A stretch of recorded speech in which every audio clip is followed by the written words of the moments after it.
Warahmatullahi wabarakatuh. Kami dari kelompok 1 akan membacakan hasil presentasi kami yang berjudul Al-Quran dan Tafsir, Metode dan Corak-corak Tafsir. Baik, yang pertama pengertian tafsir Al-Quran. Tafsir Al-Quran berasal dari bahasa Arab.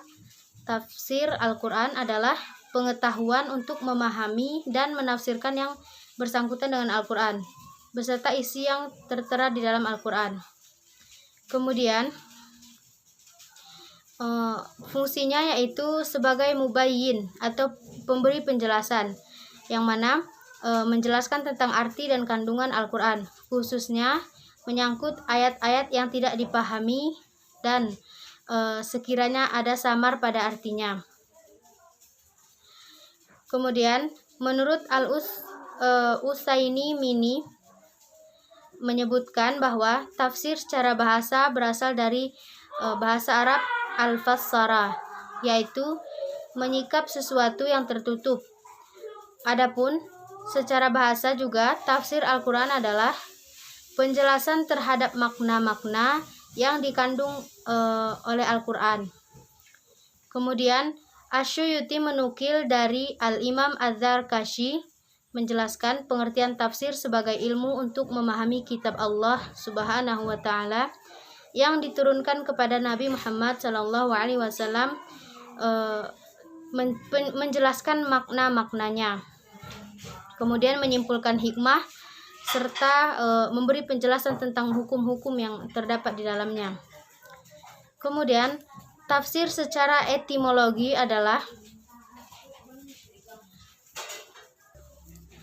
yaitu kata tafsir yang diambil dari kata fassara yufassiru tafsiran, yang berarti keterangan atau uraian, di mana menurut Al-Kilbi dalam kitab At-Tasili, sebagaimana yang telah dikutip oleh Masyuri, Sirajuddin, Iqbal dan Afudali, menyebutkan bahwa tafsir ialah mensyarahkan Al-Quran, menerangkan maknanya, menjelaskan apa yang dikehendakinya dengan nasnya, atau dengan isyarah, ataupun dengan tujuannya. Kemudian saya akan melanjutkan tentang metode-metode dalam tafsir. Yang mana kata metode berasal dari bahasa Yunani, yaitu metodos, yang berarti cara atau jalan. Kemudian metode penafsiran dari pemaparan kesimpulan bahwa metode tafsir adalah cara yang ditempuh penafsir dalam menafsirkan Al-Quran berdasarkan aturan atau tatanan yang konsisten dari awal hingga akhir. Kemudian ulama mengklarifikasikan metode-metode penafsiran Al-Quran. Metode penafsiran Al-Quran ada 4. Yang pertama ada metode tafsir tahlili, juga disebut metode analisis, yaitu metode penafsiran yang berusaha menerangkan arti-arti ayat dengan berbagai segi. Kemudian berdasarkan urutan ayat dan surah dalam Al-Quran, yaitu di dalam Mushaf Utsmani yang menonjolkan pengertian dan kandungan lafaz-lafaznya, hubungan ayat dengan ayatnya, kemudian sebab-sebab nuzulnya, serta hadis-hadis Nabi Shallallahu Alaihi Wasallam yang ada kaitannya dengan ayat yang ditafsirkan.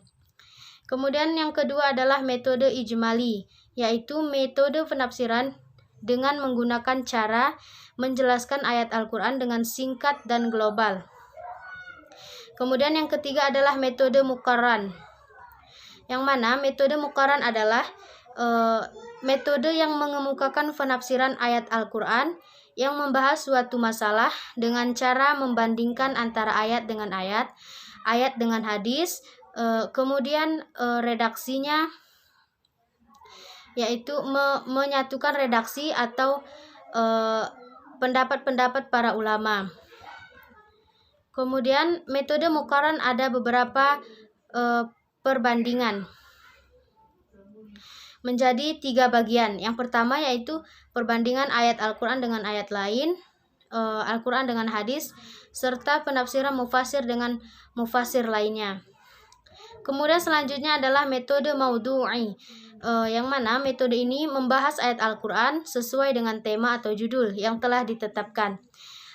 Kemudian semua ayat yang berkaitan akan dihimpun, kemudian dikaji secara mendalam dan tuntas, sebagaimana aspek yang terkait dengannya, seperti asbabun nuzul, kosakata, dan sebagainya.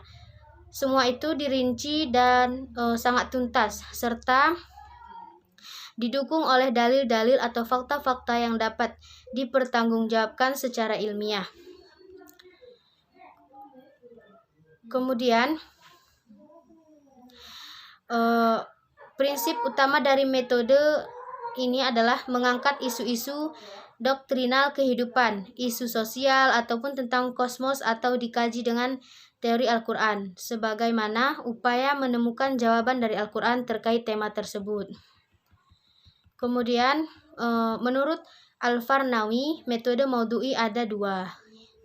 Yang pertama yaitu maudhu'i surat, yaitu menjelaskan satu surat secara keseluruhan dengan menjelaskan isi kandungan, baik yang bersifat umum maupun khusus, dan menjelaskan pula keterkaitan antara tema dengan satu ayat dan ayat yang lain, sehingga pada surat itu nampak merupakan suatu pembahasan yang sangat kokoh dan cermat. Kemudian yang kedua adalah maudhu'i atau tematik, yaitu bentuk kedua ini menghimpun pesan-pesan yang ada di dalam Al-Quran yang terdapat tidak hanya pada satu surah saja. Baik, selanjutnya akan dilanjutkan oleh teman saya, yaitu Yulia Santa Ulfani. Seperti cara atau jalan. Kemudian, metode penafsiran dari pemaparan kesimpulan bahwa metode tafsir adalah cara yang ditempuh penafsir dalam menafsirkan Al-Quran berdasarkan aturan atau tatanan yang konsisten dari awal hingga akhir. Kemudian, ulama mengklarifikasikan metode-metode penafsiran Al-Quran. Metode penafsiran Al-Quran ada 4. Yang pertama ada metode tafsir tahlili, juga disebut metode analisis, yaitu metode penafsiran yang berusaha menerangkan arti-arti ayat dengan berbagai segi. Kemudian, berdasarkan urutan ayat dan surah dalam Al-Quran, yaitu di dalam Mushaf Utsmani yang menonjolkan pengertian dan kandungan lafaz-lafaznya, hubungan ayat dengan ayatnya, kemudian sebab-sebab nuzulnya, serta hadis-hadis Nabi Shallallahu Alaihi Wasallam yang ada kaitannya dengan ayat yang ditafsirkan. Kemudian yang kedua adalah metode ijmali, yaitu metode penafsiran dengan menggunakan cara menjelaskan ayat Al-Quran dengan singkat dan global. Kemudian yang ketiga adalah metode muqarran, yang mana metode muqarran adalah metode yang mengemukakan penafsiran ayat Al-Quran yang membahas suatu masalah dengan cara membandingkan antara ayat dengan ayat, ayat dengan hadis, kemudian redaksinya, yaitu menyatukan redaksi atau pendapat-pendapat para ulama. Kemudian metode muqarran ada beberapa perbandingan menjadi 3 bagian. Yang pertama yaitu perbandingan ayat Al-Quran dengan ayat lain, Al-Quran dengan hadis, serta penafsiran mufasir dengan mufasir lainnya. Kemudian selanjutnya adalah metode maudhu'i, yang mana metode ini membahas ayat Al-Quran sesuai dengan tema atau judul yang telah ditetapkan. Kemudian semua ayat yang berkaitan akan dihimpun, kemudian dikaji secara mendalam dan tuntas, sebagaimana aspek yang terkait dengannya, seperti asbabun nuzul, kosakata, dan sebagainya. Semua itu dirinci dan sangat tuntas, serta didukung oleh dalil-dalil atau fakta-fakta yang dapat dipertanggungjawabkan secara ilmiah. Kemudian, eh, prinsip utama dari metode ini adalah mengangkat isu-isu doktrinal kehidupan, isu sosial ataupun tentang kosmos atau dikaji dengan teori Al-Quran, sebagaimana upaya menemukan jawaban dari Al-Quran terkait tema tersebut. Kemudian, menurut Al-Farnawi, metode maudhu'i ada dua. Yang pertama yaitu maudhu'i surat, yaitu menjelaskan satu surat secara keseluruhan dengan menjelaskan isi kandungan baik yang bersifat umum maupun khusus, dan menjelaskan pula keterkaitan antara tema dengan satu ayat dan ayat yang lain, sehingga pada surat itu nampak merupakan suatu pembahasan yang sangat kokoh dan cermat.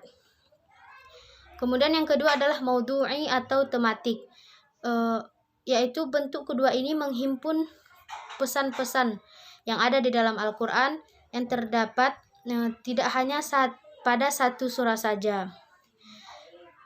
Baik, selanjutnya akan dilanjutkan oleh teman saya, yaitu Yulia Santa Ulfani. Assalamualaikum warahmatullahi wabarakatuh. Nama saya Yulia Santa Ulfani. Saya akan mencoba melanjutkan penjelasan dari teman saya, Fahria Mulyani, yaitu tentang poin kedua mengenai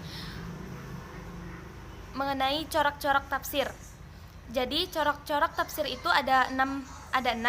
Yang pertama corak sufi, yang kedua corak falsafi, yang ketiga corak fikih atau corak hukum, yang keempat corak ilmi, yang kelima corak sastrawi, yang keenam corak al-adab al-ijtimai. Yang pertama yaitu corak sufi. Corak sufi adalah corak penafsiran yang dilakukan oleh para sufi. Seringkali mereka menggunakan bahasa mistik, di mana hanya para sufi dan para ahli tasawuf saja yang memahami penafsiran tersebut. Yang kedua, corak falsafi, yaitu corak-corak tafsir yang dilakukan dengan metode-metode filsafat. Yang keempat, corak fikih atau corak hukum, yaitu corak penafsiran yang lebih mengutamakan ayat-ayat hukum dan ingin menunjukkan kebenaran dari ayat-ayat hukum tersebut. Selanjutnya yaitu corak ilmi. Corak ilmi dalam penafsiran adalah metode penafsiran dengan menggunakan metode untuk meneliti pengetahuan-pengetahuan umum yang banyak terdapat di dalam Al-Quran. Mungkin hanya sekian penjelasan materi dari saya. Assalamualaikum warahmatullahi wabarakatuh.